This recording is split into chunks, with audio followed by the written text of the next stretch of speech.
السلام علیکم ورحمۃ اللہ وبرکاتہ۔ ان الحمد للہ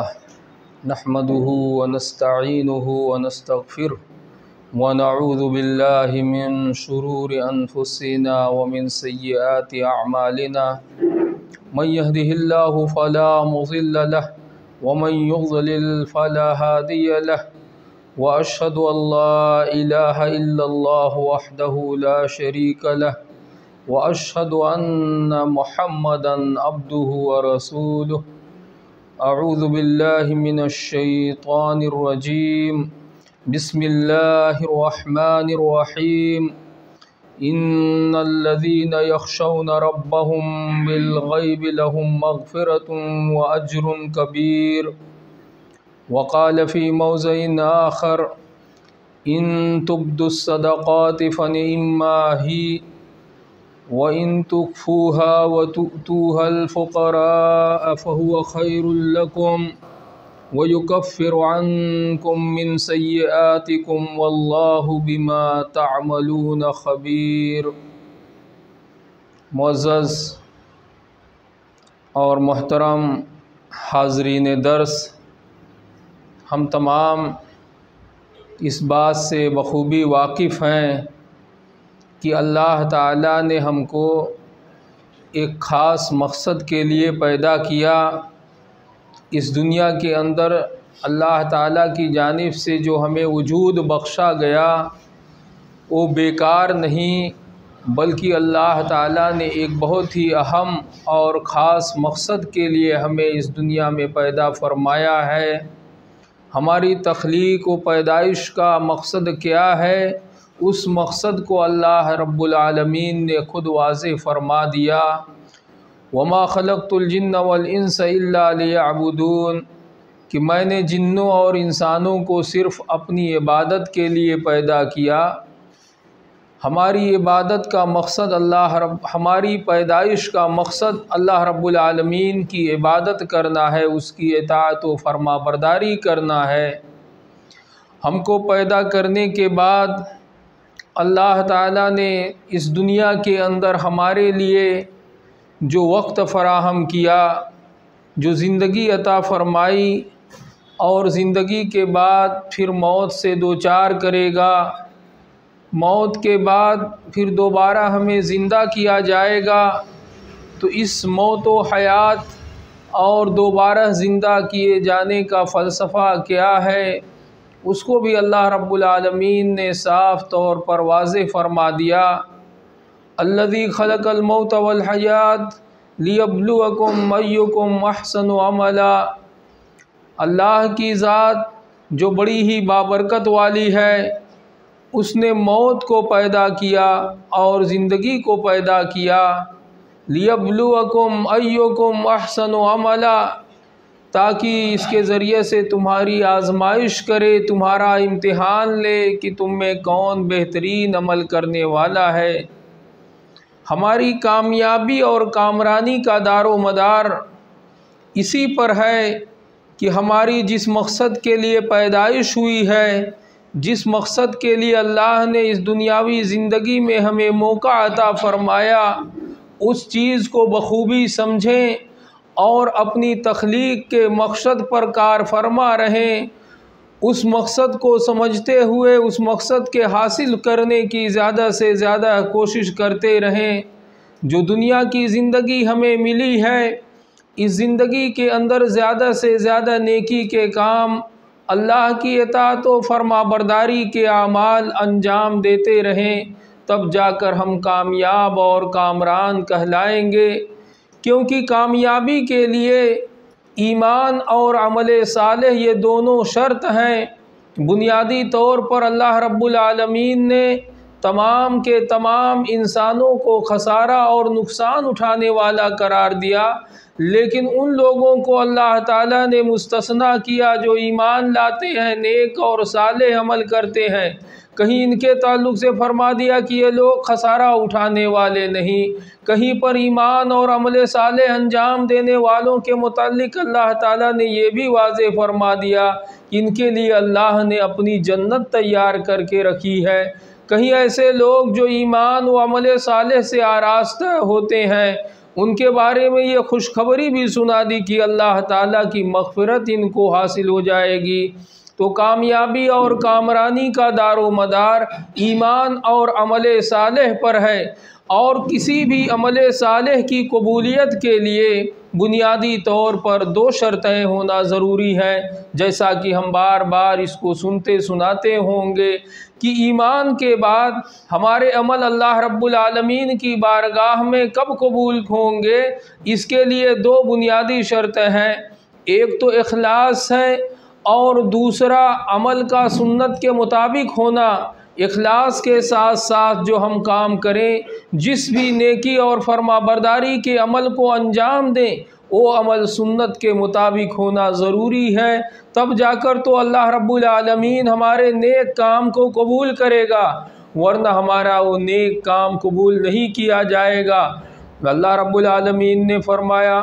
فَمَنْ كَانَ يَرْجُو لِقَاءَ رَبِّهِ فَلْيَعْمَلْ عَمَلًا صَالِحًا وَلَا يُشْرِكْ بِعِبَادَةِ رَبِّهِ أَحَدًا۔ جس شخص کو اپنے رب سے ملاقات کی امید ہے،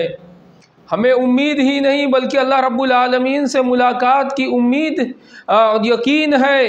ہمارا ایمان ہے کہ اللہ رب العالمین سے ہمیں ملاقات کرنا ہے، ایسے لوگوں کے بارے میں اللہ رب العالمین نے فرمایا کہ فَمَنْ كَانَ يَرْجُو لِقَاءَ رَبِّهِ، جو شخص اپنے رب سے ملاقات کی امید رکھتا ہے، فَلْيَعْمَلْ عَمَلًا صَالِحًا، تو اسے چاہیے کہ نیکی کے کام کرے، صالح عمل کو انجام دے، وَلَا يُشْرِكْ بِعِبَادَةِ رَبِّهِ أَحَدًا، اور اپنے رب کی عبادت میں کسی شخص کو شریک اور ساجی نہ ٹھہرائے۔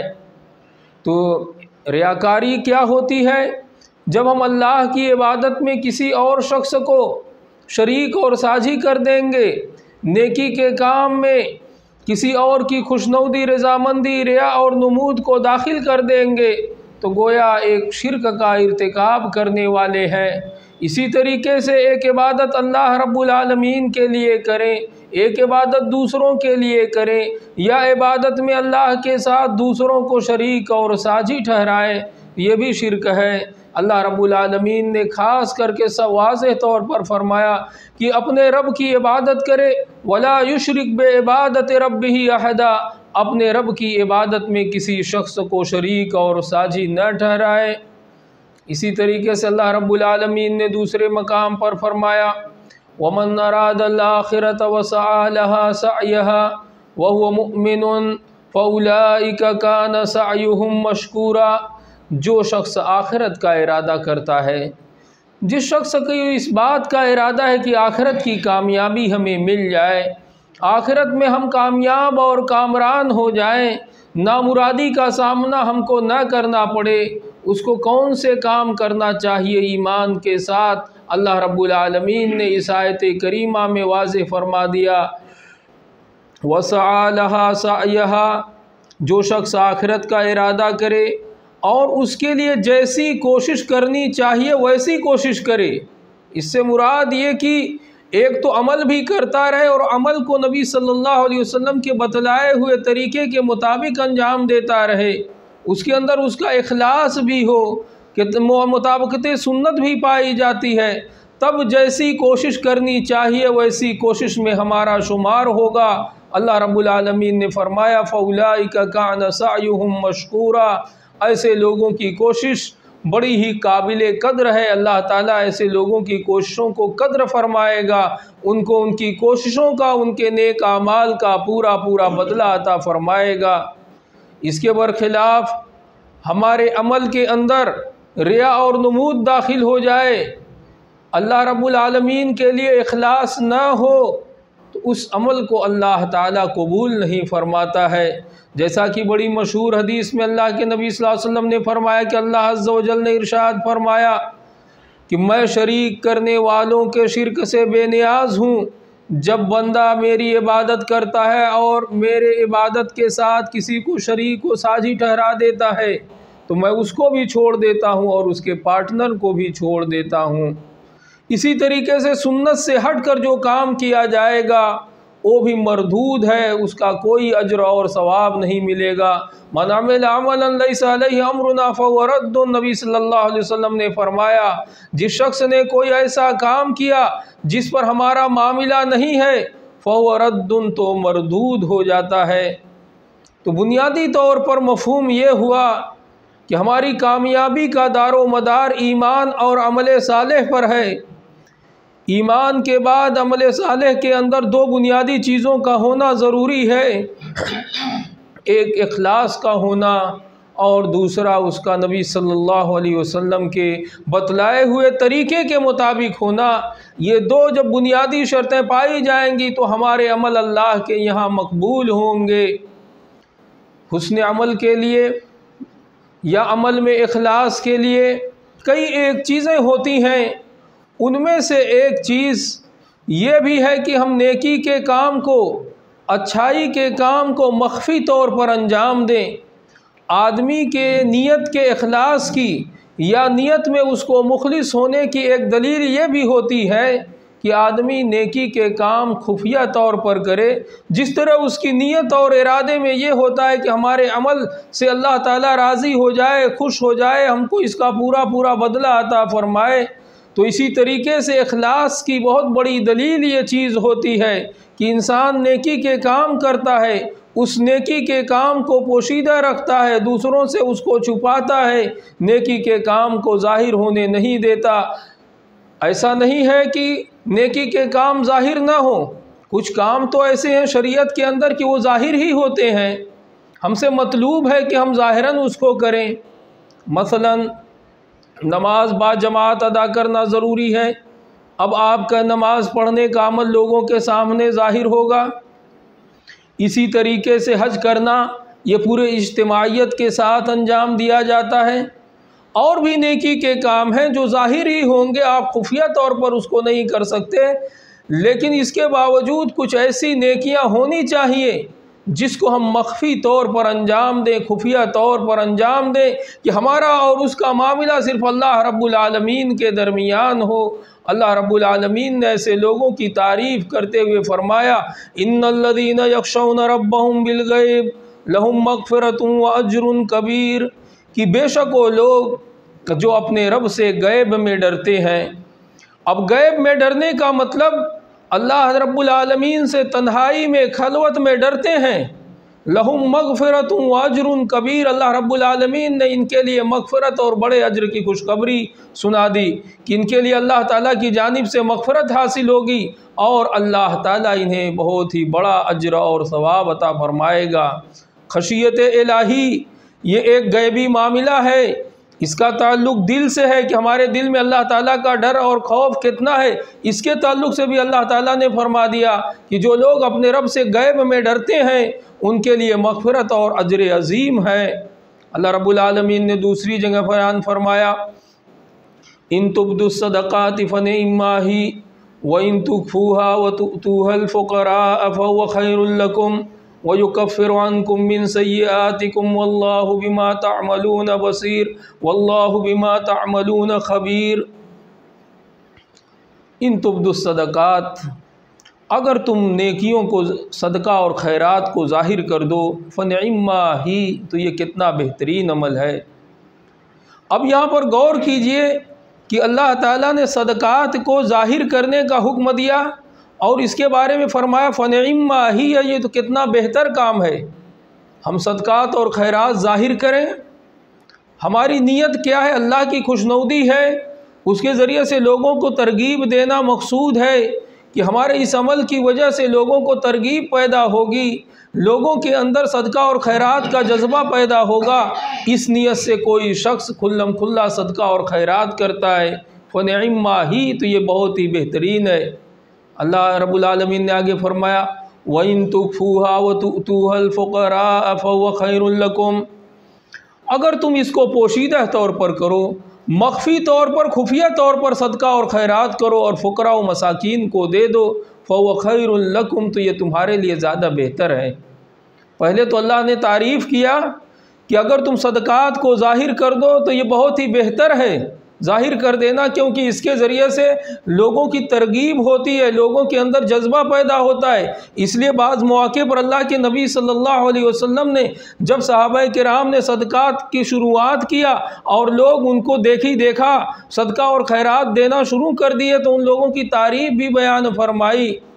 جیسا کہ ایک بڑا مشہور واقعہ ہے کہ ایک مرتبہ کچھ لوگ اللہ کے نبی صلی اللہ علیہ وسلم کے پاس آئے، بڑی ہی تنگی کے عالم میں وہ لوگ تھے، مشقت اور پریشانی کی حالت ان کے ظاہری جسموں سے ظاہر تھی،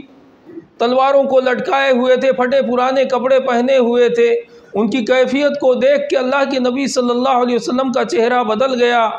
نماز کا وقت ہوا، آپ نے نماز وغیرہ پڑھائی، اس کے فراغت کے بعد خطبہ دیا، لوگوں کو صدقہ و خیرات کرنے کی ترغیب دیا، تو اس میں ایک انصاری صحابی پوری ہتھیلی بھر کے یا اتنی بڑی گٹھری لے کر آئے جس کو ان کی ہتھیلیاں اٹھانے سے عاجز تھیں، اور اس کے بعد دیکھا کوئی لوگ کھانے سے، کوئی درہم و دینار سے، کوئی کپڑوں سے، کوئی اناج اور غلوں سے صدقہ اور خیرات پیش کرنا شروع کر دیا۔ فتحلل وجہ رسول اللہ صلی اللہ علیہ وسلم، تو صحابی بیان کرتے ہیں کہ اللہ کے نبی صلی اللہ علیہ وسلم نے جب یہ چیز دیکھا تو آپ کا چہرہ مارے خوشی کے کھل اٹھا، اور اسی موقع پر اللہ کے نبی صلی اللہ علیہ وسلم نے فرمایا تھا کہ جو شخص کوئی ایسا عمل کرے جس کو دیکھ کر لوگ پھر عمل کرنے لگیں، فَلَهُ أَجْرُهَا فَلَهُ مِثْلُ أَجْرِ مَنْ تَبِعَهُ مَنْ سَنَّ سُنَّةً فِي الْإِسْلَامِ فَلَهُ أَجْرُهَا وَأَجْرُ مَنْ عَمِلَ بِهَا، کہ جس شخص نے اسلام کے اندر کوئی ایسے طریقے کو رواج دیا، یعنی ایک کام جو مسنون تھا شریعت میں کرنا، لوگ اس پر عمل نہیں کر رہے تھے، اس کے کرنے کی وجہ سے لوگوں کو ترغیب ہوئی اور اس کی وجہ سے لوگ اس کام کے کرنے لگے، فَلَهُ أَجْرُهَا وَأَجْرُ مَنْ تَبِعَهَا، تو اس کے لیے اس کا بھی ثواب ہے، یعنی جو خود اپنے کام کیا ہے اس کا بھی اجر اور ثواب ملے گا، اور اس کو دیکھ کے جو لوگ اس کو کرنا شروع کر دیے ان کا بھی اجر اور ثواب ملے گا، بغیر اس کے کہ ان کے اجر اور ثواب میں کسی قسم کی کمی کی جائے۔ اور اسی طریقے سے اللہ کے نبی صلی اللہ علیہ وسلم نے یہ بھی فرمایا، مَن دَلَّ عَلَىٰ خَيْرٍ فَلَهُ مِثْلُ أَجْرِ فَاعِلِهِ، کہ جو شخص کسی بھلائی کے کام پہ دلالت کرے گا اس کے لیے اس کے کرنے والے کے مطابق اجر ہے۔ تو اب بھلائی کے کام کی دلالت زبان سے بھی ہو سکتی ہے، اور یہ دلالت و رہنمائی عملی طور پر بھی ہو سکتی ہے کہ ہم ایک نیکی کے کام کر کے لوگوں کو بتلائیں کہ یہ بھی نیکی کا کام ہے، ہمارے عمل سے لوگوں کو ترغیب ہو جائے، تو بھی اس کے لیے ثواب ہے اس کے کرنے والے کے مثل، لیکن ان کے دیکھ کر جو لوگ انجام دیتے ہیں ان کے اجر و ثواب میں کسی قسم کی کمی واقع نہیں ہوگی۔ تو کہنے کا مطلب یہ ہے کہ ان چیزوں کی کیفیت ہمارے دل سے ہوتی ہے۔ اللہ رب العالمین ہمارے دل کو دیکھتا ہے کہ ہماری نیت اور ارادہ کیا ہے، ہماری نیت کا جگہ ہمارا دل ہوتا ہے، نیت کا مقام ہمارا دل ہے، اور اللہ تعالیٰ نے اعمال کی قبولیت کا دار و مدار ہماری نیتوں پہ رکھا ہے۔ ہماری نیت اگر کسی عمل کے ذریعے سے اچھی ہو، اللہ کی خوشنودی ہو، اور ساتھ میں یہ بھی ہو کہ میری دیکھا لوگوں کو اس عمل کرنے کی ترغیب پیدا ہو جائے، تو یہ بہتر ہے۔ اللہ رب العالمین نے یہی فرمایا، ان تبدوا الصدقات فنعما ہی، اگر تم صدقات کو ظاہر کرو تو یہ بہت ہی بہتر ہے، وَإِن تُخْفُوهَا وَتُؤْتُوهَا الْفُقَرَاءَ فَهُوَ خَيْرٌ لَكُمْ، لیکن اگر اس کو تم خفیہ طور پر کرتے ہو اور خفیہ طور پر فقیر و محتاجوں کو دیتے ہو، حاجت مندوں کو دیتے ہو، تو یہ تمہارے لیے بہتر ہے۔ کیوں تمہارے لیے بہتر ہے؟ اس لیے کہ انسان کا دل ہے یہ کبھی شہرت طلبی، لوگوں کی تعریف چاہنے کی طرف مائل ہو سکتا ہے، اس لیے اللہ نے فرمایا کہ خفیہ طور پر کرو تو یہ تمہارے لیے بہتر ہوگا، اعلانیہ طور پر کرو لوگوں کو ترغیب ہوگی، یہ مجموعی حساب سے معاشرتی اعتبار سے سب کے لیے بہتر ہوگا، لیکن تمہارے لیے انفرادی اعتبار سے بہتر یہ ہوگا کہ تم اس کو خفیہ طور پر، مخفی طور پر کرو۔ اللہ رب العالمین نے اس کام کے کرنے والوں کے متعلق فرمایا، اللہ تعالیٰ تمہاری گناہوں کو بخش دے گا، تمہاری گناہوں کو معاف فرما دے گا، اور واللہ بما تعملون خبیر، جو کچھ بھی تم کام کرتے ہو اللہ تعالیٰ اس سے باخبر ہے۔ کسی عمل کے کرنے کی وجہ سے تمہارے اندر کون سا جذبہ ہے، کس نیت اور کس ارادے سے کرتے ہو، اللہ تعالیٰ اس سے بخوبی واقف ہے۔ اللہ رب العالمین نے قرآن کریم میں کہیں ظاہری طور پر نیکی کرنے والے اور مخفی طور پر نیکی کرنے والے، دونوں کی تعریف بیان کی اور فرمایا الذین ينفقون اموالهم باللیل والنہار سرا وعلانیہ فلہم اجرہم عند ربہم ولا خوف علیہم ولا هم يحزنون۔ جو لوگ اپنے مال کو دن و رات میں خرچ کرتے ہیں، دن کے اوقات میں بھی اللہ کے راستے میں انفاق کرتے ہیں اور رات میں بھی اللہ کے راستے میں خرچ کرتے ہیں،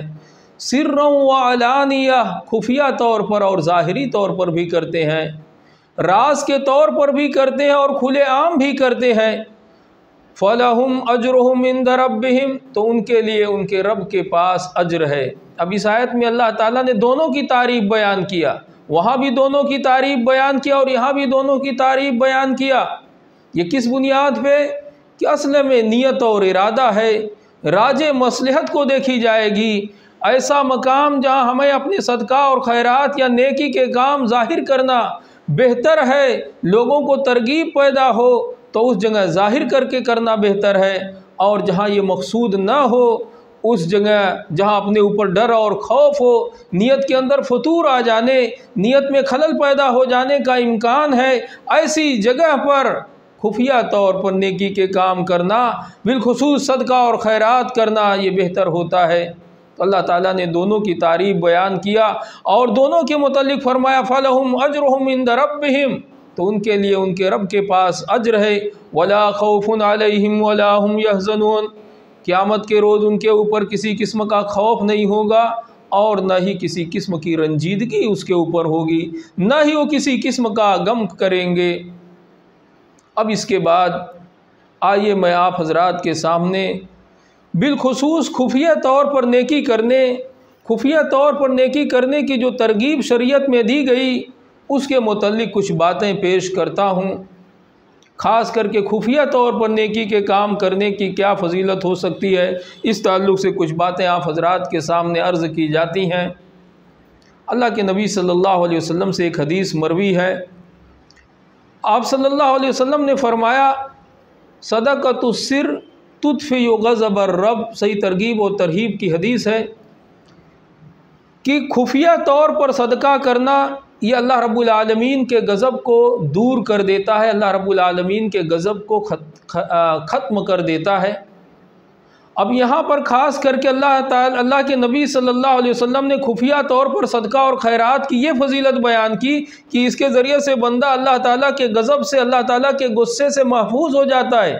اللہ تعالیٰ اس سے اپنے غصے کو دور فرما دیتا ہے۔ اہل سنت والجماعت کے عقیدوں میں یہ ہے کہ اللہ تعالیٰ غضب ہوتا ہے، غضبناک ہوتا ہے، لیکن اللہ تعالیٰ کیسے غصہ ہوتا ہے کسی سے اس کی تشبیہ اور تمثیل نہیں دی جا سکتی۔ جس طرح اللہ کی شان ہے اسی طریقے سے اللہ تعالیٰ غضبناک ہوتا ہے، وہ اس کی شان کے مطابق ہے، مخلوق پر خالق کو کسی اعتبار سے قیاس اور ٹیلی نہیں کی جا سکتی۔ اور یہاں اللہ کے نبی صلی اللہ علیہ وسلم نے بھی اس حدیث کے اندر رب کے غضب کو ثابت کیا، تو ہم اس کو ایمان لائیں گے لیکن اس کی کسی قسم کی تعویل نہیں کریں گے، اس تعلق سے کسی سے تشبیہ اور تمثیل، تکییف، ان سب چیزوں کو بیان نہیں کریں گے۔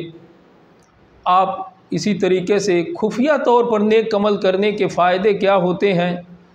مشہور و معروف حدیث جس کو اکثر و بیشتر ہم سنتے اور سناتے رہتے ہیں، اس میں غور فرمائیے، اللہ کے نبی صلی اللہ علیہ وسلم نے جن 7 لوگوں کو عرش الہی میں سایہ پانے والا قرار دیا، آئیے اس حدیث میں غور کرتے ہیں کہ کتنے لوگ ایسے ہیں جن کے عمل کا تعلق ان سے دل سے ہے اور مخفی طور پر ان کا عمل ہے، لوگوں کے سامنے ظاہر نہیں ہوتا۔ اللہ کے نبی صلی اللہ علیہ وسلم نے فرمایا سبعۃ یظلھم اللہ فی ظلہ یوم لا ظل الا ظلہ، 7 قسم کے ایسے لوگ ہیں کہ اللہ تعالیٰ اس دن اپنے عرش کے سائے میں جگہ دے گا جس دن اللہ کے سائے کے علاوہ کوئی سایہ نہیں ہوگا۔ ان 7 خوش نصیب لوگوں کو عرش الہی کے سائے میں جگہ ملے گی۔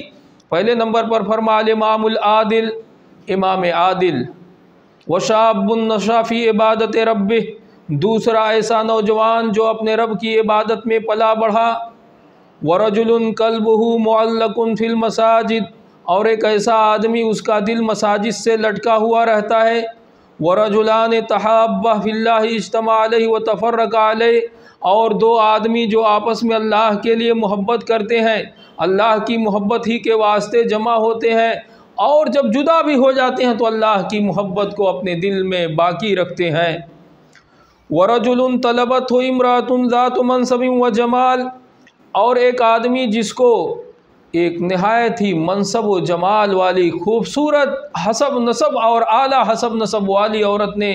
زنا کی دعوت دیا، فقال انی اخاف اللہ، تو اس شخص نے کہہ دیا کہ بے شک میں اللہ تعالیٰ سے ڈرتا ہوں، خوف کھاتا ہوں۔ وَرَجُلٌ تَصَدَّقَ بِصَدَقَةٍ أَخْفَىٰ حَتَّىٰ لَا تَعْلَمَ شِمَالُهُ مَا تُنْفِقُ يَمِينُهُ، اور ایک آدمی نے اتنا خفیہ طور پر صدقہ کیا کہ اس کے بائیں ہاتھ کو بھی علم نہیں ہوا کہ دائیں ہاتھ نے کیا خرچ کیا ہے۔ اب اس حدیث میں غور کیجئے کہ 4 لوگوں کے عمل ایسے ہیں جن کا تعلق خفیہ طور پر عمل کرنے سے متعلق ہے، اس نیکی کے کام کو مخفی طور پر کرنے سے متعلق ہے۔ پہلا، وَرَجُلٌ قَلْبُهُ مُعَلَّقٌ فِي الْمَسَاجِدِ، کہ ایک آدمی جس کا دل مساجد سے لٹکا ہوا رہتا ہے۔ مساجد سے لٹکنے کا کیا مطلب ہے؟ بعض اس میں بالمساجد ہے کہ مساجد سے اس کے دل لٹکا ہوا ہوتا ہے۔ اب دل کس سے لگا ہے، کیا لگا ہے، اس کا بات، اس کا راز تو اللہ رب العالمین ہی جانتا ہے، اللہ تعالیٰ ہی اس سے واقف ہے۔ تو یہ دلی عبادت میں رہتا ہے، مسجد سے اس کا واسطہ، اس کا قلبی لگاؤ رہتا ہے۔ وَرَجُلٌ تَصَدَّقَ أَخْفَىٰ، اور آدمی جو اتنا خفیہ صدقہ کرتا ہے کہ جس کو دے دیا وہ جانے اور کوئی نہ جانے، بائیں ہاتھ کو بھی علم نہیں ہوتا، اس کے آزو بازو رہنے والے کو بھی کسی قسم کا علم نہیں ہو پاتا ہے کہ اس آدمی نے کس طریقے سے صدقہ اور خیرات کیا ہے۔ تیسرا، وَرَجُلٌ ذَكَرَ اللَّهَ خَالِيًا فَفَاضَتْ عَيْنَاهُ، یہ ایک پوائنٹ ساتوں میں غالباً چھوٹ گیا تھا کہ ایک آدمی جس نے اللہ کو تنہائی میں یاد کیا، فَفَاضَتْ عَيْنَاهُ، تو اس کی آنکھیں بہہ پڑی، یعنی اس کے آنکھوں سے آنسو جاری ہو گئے۔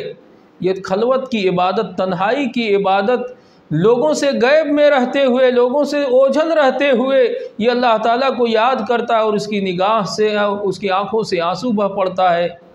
ایک چوتھا آدمی جو موقع مل جاتا ہے زنا کا، کوئی شخص اس کی گرفت کرنے والا نہیں ہے، لیکن اس عورت کے طلب کرنے پر کہہ دیتا انی اخاف اللہ، بے شک میں اللہ تعالیٰ سے خوف کھاتا ہوں۔ تو یہ 7 لوگوں میں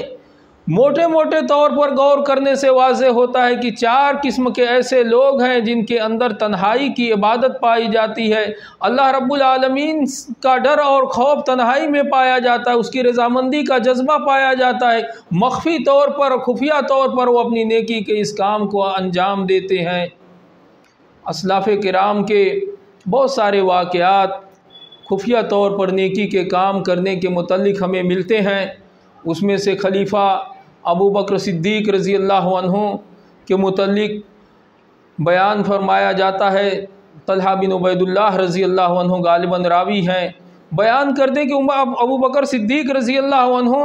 فجر کی نماز پڑھاتے، اس کے بعد صحرا کی جانب نکل جاتے اور کچھ دیر کے بعد واپس آ جاتے۔ عمر رضی اللہ عنہ کو ایک مرتبہ ارادہ ہوا کہ ہمارے خلیفہ فجر کی نماز کے بعد صحرا کے علاقوں میں کیوں چلے جاتے ہیں؟ ان کے پیچھے پڑ گئے، خفیہ طور پر گئے، دیکھتے ہیں کہ ابو بکر صدیق رضی اللہ عنہ صحرا میں جاتے ہیں اور ایک جھوپڑی نما مکان کے اندر داخل ہو جاتے ہیں اور کچھ دیر کے بعد وہاں سے نکلتے ہیں۔ اس کے بعد عمر فاروق رضی اللہ عنہ داخل ہوتے ہیں، وہاں پر دیکھتے ہیں کہ ایک بوڑھی بالکل ضعیف عورت ہے جو اندھی بھی ہے اور اس کے پاس کچھ چھوٹے چھوٹے بچے ہیں۔ عمر فاروق رضی اللہ عنہ پوچھتے ہیں کہ ابھی جو آدمی یہ آیا تھا یہ کون تھا؟ تو وہ عورت جواب دیتی ہے میں اس کا نام تو نہیں جانتی، رجل من المسلمین، کہ اس نے الفاظ استعمال کیے کہ مسلمانوں کا ایک کوئی شخص ہے جو آتا ہے۔ عمر فاروق رضی اللہ عنہ نے پوچھا وہ آدمی کے بعد تمہارے کون سے کام کرتا ہے؟ اس عورت نے کہا کہ وہ آتا ہے تو میرے گھر کو جھاڑو دیتا ہے، آٹا گوندھ دیتا ہے اور ہماری بکریوں کا دودھ دیتا ہے اور اس کے بعد یہاں سے رخصت پذیر ہو جاتا ہے۔ عمر فاروق رضی اللہ عنہ اس سے باہر نکلے اور یہ الفاظ فرما رہے تھے، لقد اب اتعبت یا ابا بکر، اے ابو بکر تم نے اپنے بعد آنے والے لوگوں کو بڑا ہی تھکا دیا، یعنی ایک عجیب و غریب قسم کی آزمائش کے اندر مبتلا فرما دیا۔ اسی طریقے سے تابعین کے واقعات میں دیکھیے، سیر و اعلام النبلاء کے اندر امام ذہبی رحمہ اللہ نے جو ترجمے لوگوں کے پیش کیے ان کے واقعات میں پڑھیے کہ تابعین تبع تابعین کس طرح اپنی نیکیوں کو چھپاتے تھے۔ ان ہر ایک کی سیرت میں جہاں ان کے تقوی اور پرہیزگاری کا معاملہ پیش کیا جائے گا، جو لوگ خفیہ طور پر نیکی کرتے تھے ان کا بھی تذکرہ امام ذہبی رحمہ اللہ نے سیر و اعلام النبلاء کے اندر بیان فرمایا ہے۔ اس میں سے علی زین العابدین کے متعلق لکھتے ہیں، علی زین العابدین یعنی علی بن حسین بن علی، حسین رضی اللہ عنہ کے بیٹے علی جو زین العابدین سے مشہور ہوئے، بڑی ہی عبادت گزار، متقی اور پرہیزگار شخص تھے۔ ان کے متعلق آتا ہے کہ یہ بڑے مالدار تھے، اور بعض لوگ بیان کرتے ہیں کہ اس زمانے میں کچھ لوگوں کا ان کے متعلق تصور تھا کہ یہ مالدار ہونے کے بعد بخیل اور کنجوس ہیں، لیکن ان کا ایک معمول تھا کہ رات کے اندر آٹے کی غلے کی بوریوں کو اپنی پیٹھ پہ لے کے نکل جاتے، اپنے ساتھ کسی غلام کو بھی نہیں لیتے، اور نکلنے کے بعد فقیروں کے گھروں پر، یتیموں کے گھروں پر، بیواؤں کے گھروں کے باہر اناج اور غلے کو رکھ دیتے۔ صبح نکلنے کے بعد وہ لوگ اپنے اناج اور غلے، آٹے کی بوریاں، جو کچھ بھی خرد و نوش کی چیزیں ہوتی اس کو لے لیتے تھے۔ کسی کو علم نہیں ہو پاتا کہ یہ کس کو ملا ہے، کس کی جانب سے ہمارے گھر کے پاس آیا۔ انتقال فرما گئے۔ علی زین العابدین بن حسین رحمہ اللہ کے انتقال کے بعد لوگوں نے جب ان کو غسل دینے کے لیے کپڑے ہٹائے تو پیٹھ پہ بوری ڈھونے کے، حمالی اور کلی کرنے کے نشانات پائے گئے۔ اب لوگوں نے دیکھا تو کہا کہ انہوں نے تو اپنی زندگی میں کبھی کلی گیری کا کام نہیں کیا ہے، کس طرح سے یہ نشانات ان کی پیٹھ پر پائے گئے؟ تو اس دن معلوم ہوا کہ 100 گھروں کا راشن بند ہو گیا۔ اس کے بعد لوگوں کو یہ علم ہوا کہ ہمارے گھروں کے پاس راشن پہنچانے کا کام یہ علی زین العابدین کیا کرتے تھے۔ تو اس طریقے سے خفیہ عمل کرتے کہ پوری زندگی کسی کو نہیں معلوم ہوا۔ آخر میں ان کی وفات کے بعد یہ راز لوگوں کے سامنے ظاہر ہوا۔ اسی طریقے سے تابعین میں سے داؤد بن ابی ہند ہیں، حدیث کے روات میں سے بھی ایک مشہور سکہ راوی ہیں۔ ان کے متعلق آتا ہے کہ انہوں نے 40 سال تک روزہ رکھا، اور ان کے گھر والوں کو بھی ان کے روزے کے متعلق علم نہیں ہو سکا، یعنی نفلی روزوں کے معاملے۔ ان کے متعلق بیان کیا جاتا ہے کہ یہ کپڑا فروش تھے، صبح صبح اپنے گھر سے ناشتہ لیتے، ناشتہ لینے کے بعد نکل جاتے، راستے میں ناشتہ کسی کو کھلا دیتے، اس کا صدقہ اور خیرات کر دیتے، اور جا کر اپنی دکان پہ بیع و شرع کرنا شروع کر دیتے، خرید و فروخت کا عمل کرتے۔ اب محلے کے لوگ یا دکان کے جو آزو بازو کے لوگ یہ جانتے کہ یہ ناشتہ کر کے اپنے گھر سے آئے ہیں، پھر شام میں پلٹ کر چلے جاتے، اور جانے کے بعد اپنے گھر میں لوگوں کے ساتھ رات کا کھانا کھا لیا کرتے تھے۔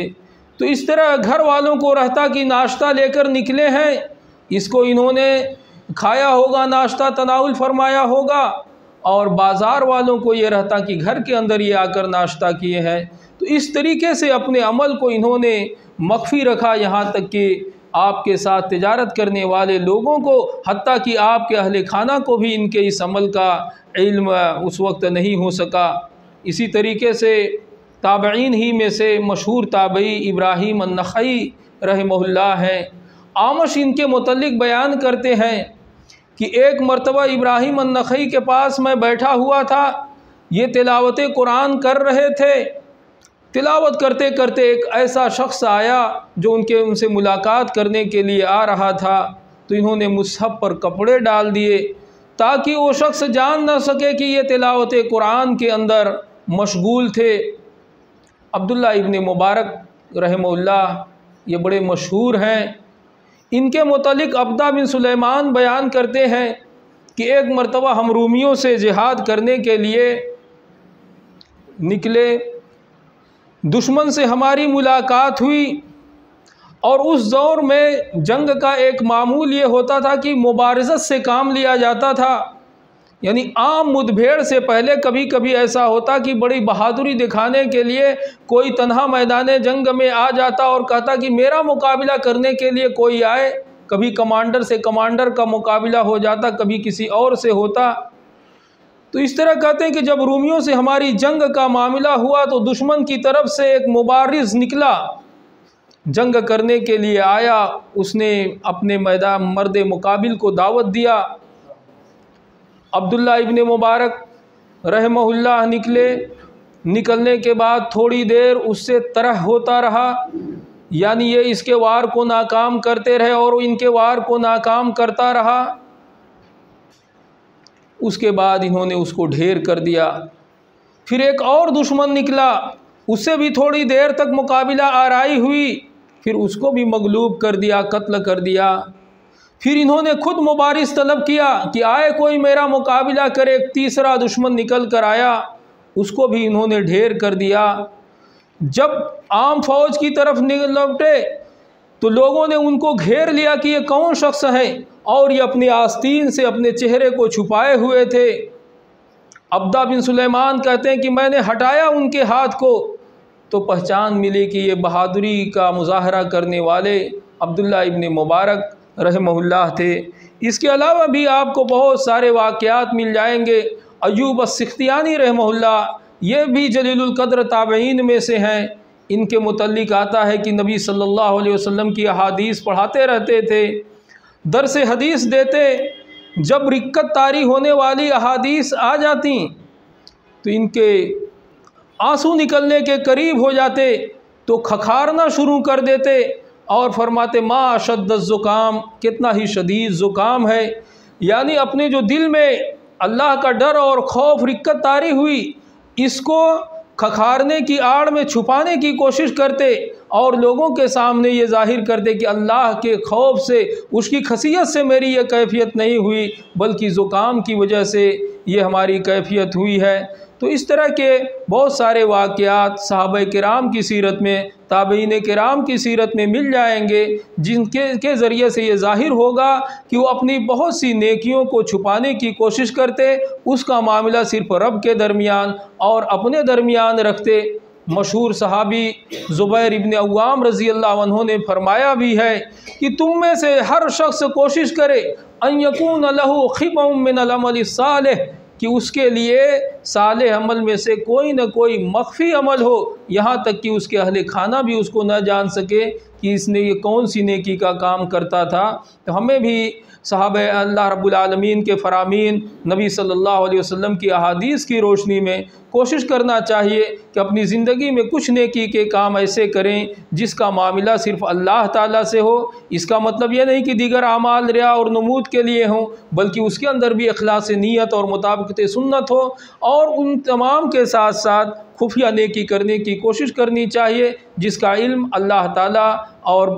بندے اور اللہ تعالیٰ کے درمیان ہے، تاکہ اللہ تعالیٰ نے اور اس کے نبی صلی اللہ علیہ وسلم نے نیکی خفیہ طور پر کرنے کے جو اجر و ثواب بیان فرمائے ہیں، ان اجر و ثواب کے ہم مستحق قرار پائیں۔ اللہ رب العالمین سے دعا ہے کہ اللہ رب العالمین تو نے ہمیں جس مقصد کے لیے زندگی عطا فرمائی ہے، اس مقصد کو سمجھنے والا اور اس میں زیادہ سے زیادہ نیکی، عبادت و اطاعت کے کام انجام دینے والا بنا۔ ہماری نیتوں میں اے اللہ تو اخلاص پیدا فرما، ریا اور نمود سے ہمیں محفوظ فرما، ہماری دنیا کی زندگی کو ایمان، عمل صالح، صحت و سلامتی، امن و عافیت کی نعمت سے مالا مال فرما دے۔ ہم تمام کا خاتمہ حسن خاتمہ پر یعنی ایمان بالخیر پر فرما، آمین۔ بارک اللہ لی ولکم ونفعنی وإیاکم بالآیات والذکر الحکیم، وصلی اللہ علی نبینا محمد صلی اللہ علیہ وسلم۔